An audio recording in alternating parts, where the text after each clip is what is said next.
নমস্কার, আমি মধুশ্রী। আমার একটি ক্যাফে রয়েছে যার নাম আহা টেস্টি, যেটি লোকেটেড শিলিগুড়ির হিলকার রোডে শ্রীভবন মার্কেটে। তাছাড়া আমি একজন সাইকোলজি স্টুডেন্ট। আমি সাইকোলজি স্টুডেন্ট শুনে প্রচুর মানুষ আমার কাছে অনেক সাজেশন চায় সবসময়। সেটা শুধুমাত্র আমার ক্যাফের ক্লায়েন্টরা নয়, আমার মানে প্রচুর মানুষের সাথে যে পরিচয় হয় রেগুলার, তারা অনেকেই অনেক কিছু জিজ্ঞেস করে। তার মধ্যে 99.99% মানুষের মধ্যেই কিছু না কিছু সমস্যা তারা ফেস করে তাদের ডেলি লাইফে। তো বিগত কয়েকদিন ধরে আমি ফেসবুকে একটি জিনিস খুব বেশি করে খেয়াল করছি, সেটা হলো প্রচুর মানুষ বলছে যে এমন কেউ আছে যার সাথে আমি একটু আমার মনের কথাগুলো শেয়ার করতে চাই, যে আমাকে জাজ করবে না, সেরকম আমি তার কিছু মানুষের সাথে আমি কথা শেয়ার করতে চাই। অবশ্যই আপনি আপনার প্রিয় মানুষ কিংবা এমন কোনো বন্ধু খুঁজে পেতেই পারেন যার সাথে আপনি আপনার মনের কথা শেয়ার করছেন, কিন্তু তারপরে আরেকটা বিষয় বা শেয়ার করতে চাইছেন, সেটা আপনি করতেই পারেন। কিন্তু আরেকটা বিষয় যেটা আমি আরও বেশি করে খেয়াল করছি, যেখানে কিছু মানুষ বলছে যে আমি কোনো সাইকিয়াট্রিস্ট কিংবা সাইকোলজিস্টের কাছে যেতে চাই না, কারণ সেখানে গেলে আমাকে মেডিসিন দেবে আর সেই মেডিসিন আমাকে সারা জীবন খেতে হবে, আর তাতে সেটার প্রচুর সাইড এফেক্ট রয়েছে সব কিছু। এবার আমার একটা প্রশ্ন হলো, পৃথিবীর কোন মেডিসিনে সাইড এফেক্ট থাকে না আমাকে কেউ বলতে পারবে? মানে আমার তো মনে হয় না যে পৃথিবীর কোনো মেডিসিন যেখানে 1%ও সাইড এফেক্ট নেই। সেকেন্ড কথা, আমরা যে আজকে শাক সবজি ফলমূল খাচ্ছি, সেটা খাওয়ার পরও কি আমাদের শরীর কখনো খারাপ হয় না? ইনফ্যাক্ট আপেল খাওয়ার পরও কিন্তু প্রচুর মানুষের অ্যাসিডিটি হয়, তার সাথে শশা খাওয়ার পরও প্রচুর মানুষের হজমের অসুবিধা হয়। আমরা যতদূর জানি শশা নিজে হজম হতে সময় নেয়, কিন্তু অন্যান্য খাবারগুলোকে হজম করে। তার ফলে অনেক ক্ষেত্রে বলা হয় রাত্রেবেলা শশা খেতে না। তো শশা হোক, আপেল হোক, তরমুজ হোক, শাকসবজি হোক, সব কিছুতেই কম বেশি কিছু না কিছু সমস্যা থাকে। তার ফলে আমাদের শরীরে যখন কোনো না রোগ হয়, যেমন ইউরিক অ্যাসিডের ক্ষেত্রে অনেক কিছু খেতে বারণ করে, থাইরয়েড হলে অনেক কিছু খেতে বারণ করে। ইনফ্যাক্ট জন্মের পর থেকেই আমাদের কিন্তু ঠান্ডা লাগে, সর্দি লাগে, জ্বর আসে, তার ফলে আমাদের মেডিসিন নিতে হয়। এবার কেউ যদি বলে যে আমি 100% মেডিসিন ফ্রি লাইফ লিড করতে চাই, সেক্ষেত্রে সে চাইলে করতেই পারে, কিন্তু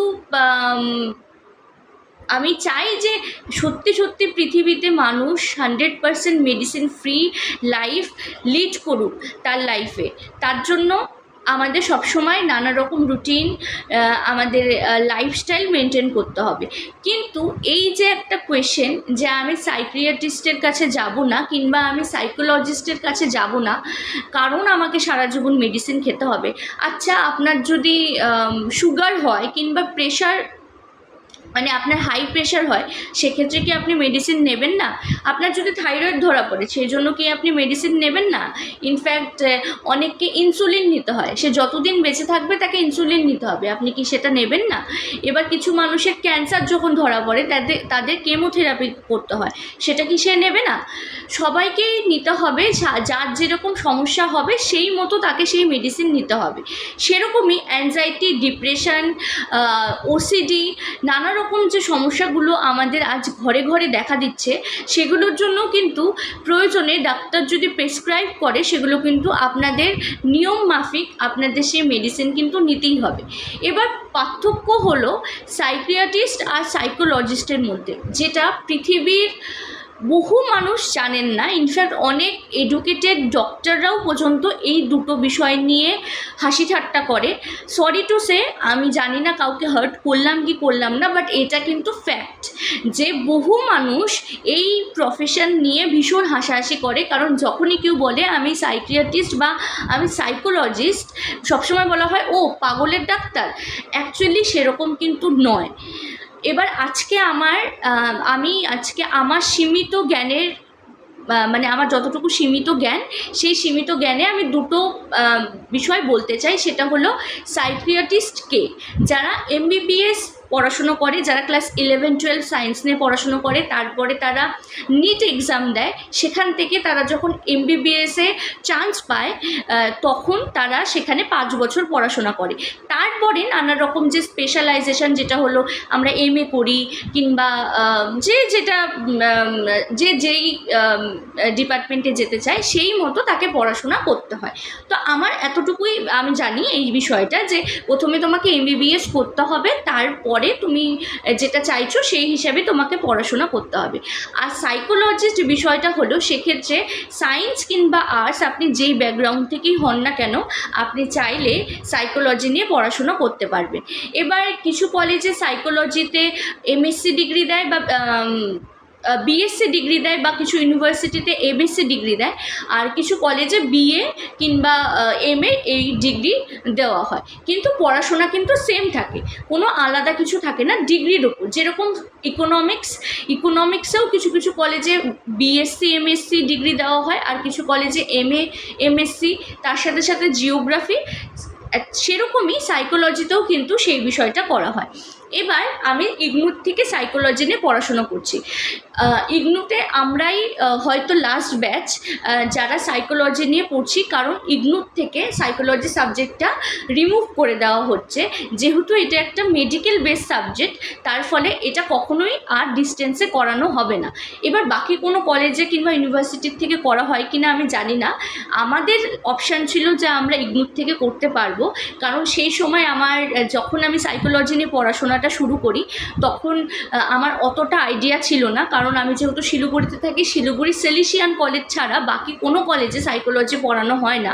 আর সাইকোলজির পরিচিত কেউ আমার ছিল না, তার জন্য আমার কাছে মানে ইগনুটাই তখন খুব কাছাকাছি একটা বিষয় ছিল। কিন্তু ইগনুর থেকে পড়লেও আমাকে কিন্তু প্র্যাকটিক্যাল রেগুলার করতে হয়েছে, কলকাতায় গিয়ে প্র্যাকটিক্যাল এক্সাম দিতে হয়েছে। ইনফ্যাক্ট আমি নর্থ বেঙ্গল মেডিকেল কলেজে 8 মান্থস আমি ইন্টার্নশিপ করেছি।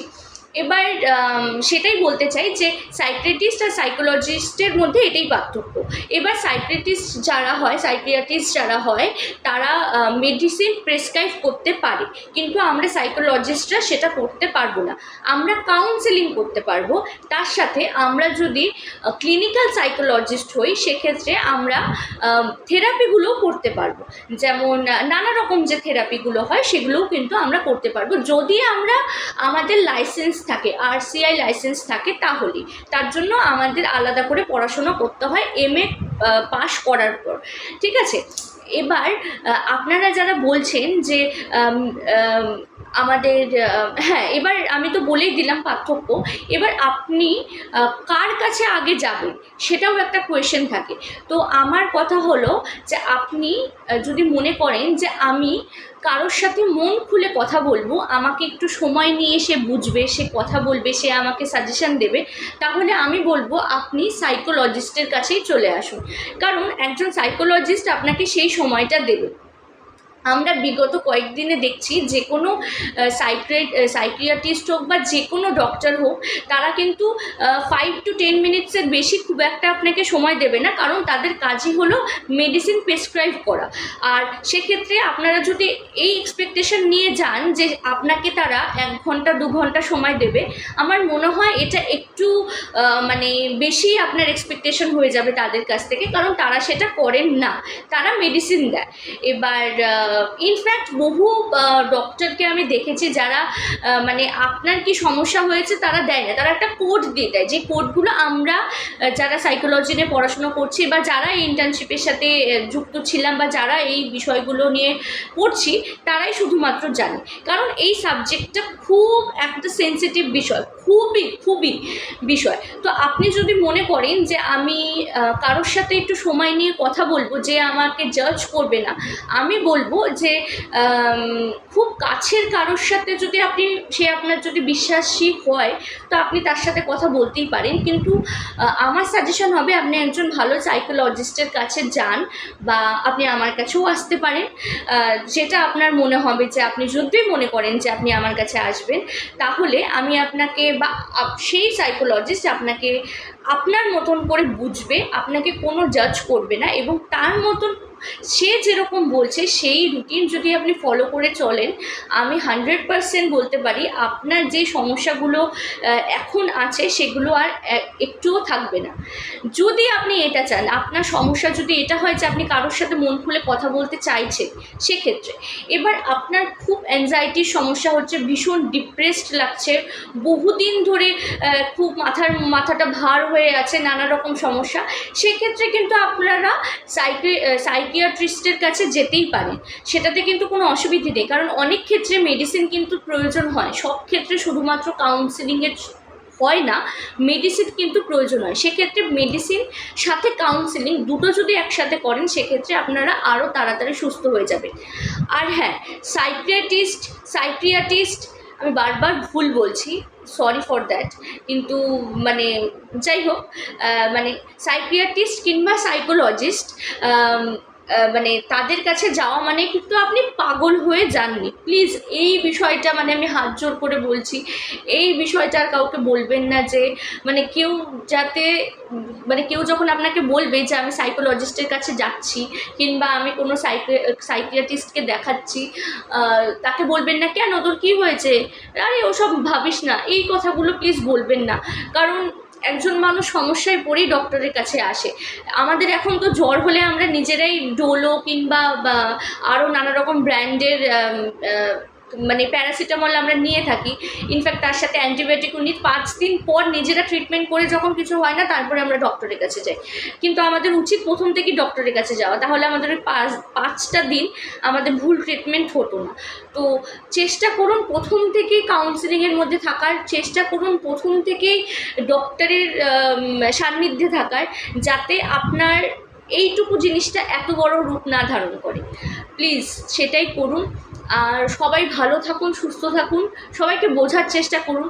চারপাশে যা হচ্ছে, মানুষ সহজে জাজ করে নিচ্ছে একে অপরকে, প্লিজ জাজ করবেন না কাউকে। আপনার সমস্যা আপনি আমাদের কাছে এসে বলুন, আমরা যতটা পসিবল আপনার সমস্যা সমাধান করার চেষ্টা করব। আমরা তার জন্যই আছি, আমাদের পড়াশোনাটা সেই জন্যই। কিন্তু অযথা আপনি ভয় পাবেন না, সবচেয়ে বড় কথা ভয় পাবেন না, আর লজ্জা পাবেন না যে আমি সাইকোলজিস্টকে দেখাতে যাচ্ছি কিংবা আমি কোনো সাইকিয়াট্রিস্টের কাছে যাচ্ছি, এটা বলতে লজ্জা পাবেন না। বলবেন যে হ্যাঁ আমার এই সমস্যা হয়েছে, আমার মন ভালো নেই, আমি তার জন্য যাচ্ছি। তো আজকের ভিডিওটা এতটুকুই, কারণ এই বিষয়গুলো আমার তোমাদের সাথে বা আপনাদের সাথে শেয়ার করা ভীষণ প্রয়োজন ছিল, তাই আমি শেয়ার করলাম। থ্যাংক ইউ, সবাই ভালো থাকবেন।